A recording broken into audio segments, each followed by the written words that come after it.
उपस्थित सर्व गावातील वडीलधारी मंडळी, तरुण मित्र बांधवांनो, बालमित्र पण आज या ठिकाणी देशाचं भविष्य पण या ठिकाणी उपस्थित आहे।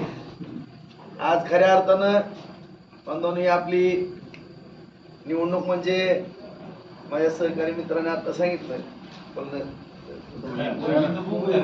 गोविंद ग्रामपंचायत सदस्य गोविंद या ठिकाणी सांगितलं की खरोखर मला त्याचं भाषण ऐकताना जरा छान वाटतं। दादा तयार झाले।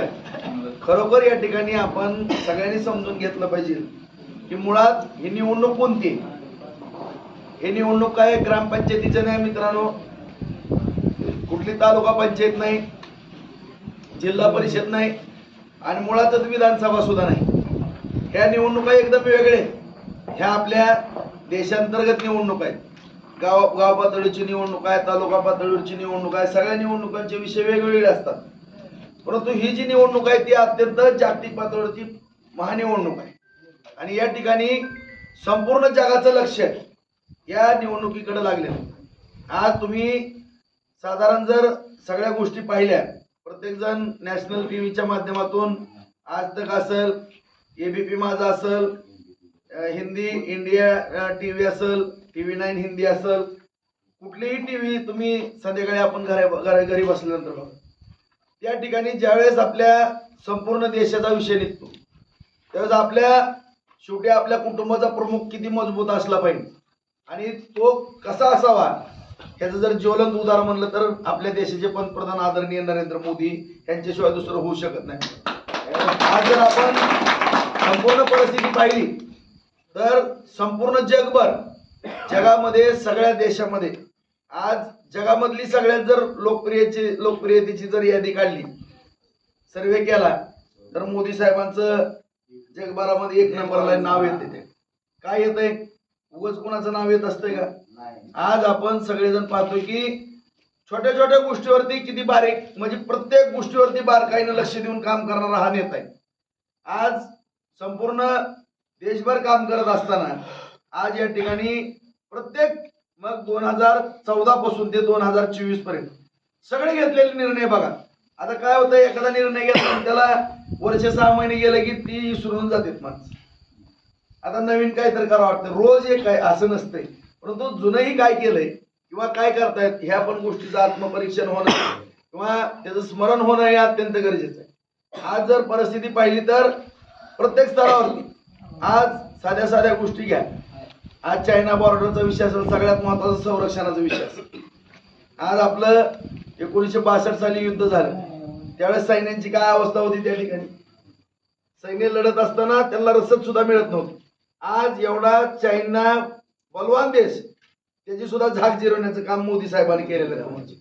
आज जगातली एवढी महाशक्ती होती आणि ही केलं तर त्या पाकिस्तानचं नावच नाही, कुठं ती लोंढा निघून जाईल त्याचा।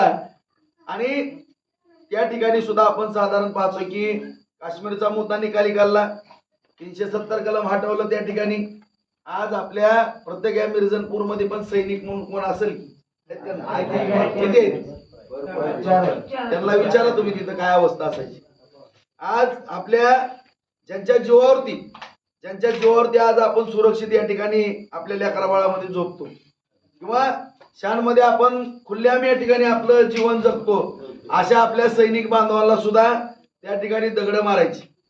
मी म्हणणारे कर्नल, ब्रिगेडियर त्याचबरोबर लेफ्टनंट कर्नल सारख्या हुद्द्याच्या माणसांना सुद्धा, त्या अधिकाऱ्यांना सुद्धा दगडांना रक्तामुळे डोकी व्हायची। आणि कुठल्याही पूर्वीच्या काळामध्ये कारवाई करायची म्हणलं किंवा काय जरी केलं तरी त्यांना बंधन असायची। साधी ह्या अतिरेक्यांची गाडी अडवायची परवानगी नव्हती।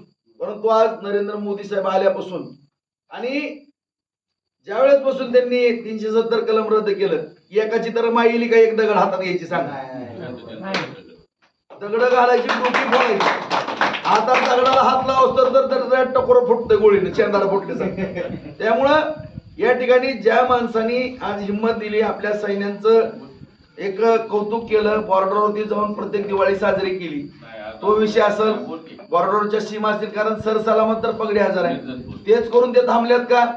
आज जे दुसऱ्याकडनं आपण शस्त्र खरेदी करत होतो आपण आज दुसऱ्या देशात द्यायला कोरोना काळामध्ये आज सगळ्यांची लाही झाली, सगळेजण आपण घाबरून गेलो होतो. प्रत्येक जण कोण कोणाचं तोंड बघताय, भावाला पाणी देत नव्हता. ही परिस्थिती आपली निर्माण झाली. कोण जगतंय का मरतंय, किती जणाला आपल्यापासून जावं लागलं. अशा परिस्थितीमध्ये संपूर्ण जगाची अर्थव्यवस्था खिळखिळी झाली. 140 कोटीचा देश, या देशाला सुद्धा पूर्णपणे सुरक्षितपणे हाताळण्याचं काम त्यांनी केलं. आज इंग्लंडच्या बाबतीमध्ये आपण ऐकतो, इंग्रजांचं राज्य आपल्यावरती 200 वर्ष होतं. आज ज्यांचा सूर्य कुठं मावळत नव्हता, जगावरती राज्य केलं, त्यांची सुद्धा अर्थव्यवस्था कोलमडली. बघितलं टीव्हीला. पण आपल्या देशाच्या अर्थव्यवस्थेला काय होऊन दिलं का? आणि अशा या पंतप्रधान हे तर मुद्दे आहेतच, परंतु 80 कोटी लोकांना धान्य असेल, मोफत कोरोनाची लस असेल, विश्वकर्मा योजना आहे, आयुष्यमान भारत योजना आहे, गॅसची योजना आहे, जलजीवन मिशन आपल्या ग्रामीण भागामध्ये पाण्याचा विषय असेल, किंवा असंख्य प्रत्येक गोष्टीवरती प्रत्येक स्तरावरती गोरगरिबांना या ठिकाणी न्याय द्यायचं काम केलं. मला तर माझ्या देशाचा सार्थ अभिमान आहे बांधवांनो. आज या देशामध्ये जन्माला मूल यायला सुरुवात झाल्यानंतर आपण आपली माता भगिनी गरोदर असल्यापासून सगळी काळजी, त्या बाळाची काळजी घेण्यापासून एखादी व्यक्ती मयत झाल्याच्या त्याच्या मयतीच्या खर्चापर्यंत काळजी करणारा या जगाच्या पाठीवर एक आणि एकमेव भारत देश. आपल्या भारत देशाचं नेतृत्व आपले पंतप्रधान नरेंद्र मोदी साहेब करतात. त्यांना तिसऱ्यांदा पंतप्रधान करायचंय आणि ही देशाची निवडणूक आहे. त्यामुळं या निवडणुकीमध्ये आपण अत्यंत काळजीपूर्वक काम करणं गरजेचं आहे. महायुतीच्या उमेदवार अर्चनाताई पाटील आहेत बांधवांनो. आज सगळेच घटक पक्ष एकत्र, भाजप, शिवसेना, राष्ट्रवादी, RPI, रासप, सदाभाऊ खोतचा पक्ष आहे, मनसे आहे, हे सगळे लवजी शाना आहे, सगळे पक्ष एकत्रित येऊन ही निवडणूक लढवतात. आज राष्ट्रवादीचं घड्याळ चिन्ह घेऊन आपण निवडणूक लढवतो. आज माननीय पंतप्रधानांच्या मार्गदर्शनाखाली शिंदे साहेब असतील, फडणवीस साहेब असतील, अजितदादा असतील, कुठलं सहकार्य आपल्या तालुक्याला केलं नाही सांगा? सगळ्या भागात मी आदरणीय नानांबरोबर दादा इकडे भाऊ फिरायचो.